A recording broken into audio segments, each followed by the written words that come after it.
Mga kapatid, habang pinag-aawayan kung sino ang may ambag sa Bocana Bridge, may dapat tayong tandaan. Maraming malalaking proyekto sa bansa ang nakatali sa utang, kasunduan at impluensiyang hindi laging malinaw sa publiko.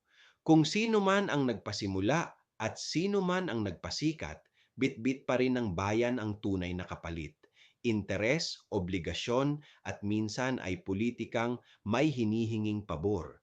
Kaya bago natin tawaging legacy ang anumang proyekto, tanungin natin, gaano kalaki ang ibinayad ng taumbayan at anong uri ng kapangyarihan ang nakapalit nito? Mga kapatid, ang tunay na pamana ay hindi nakatali sa utang, kundi sa paglilingkod na may integridad.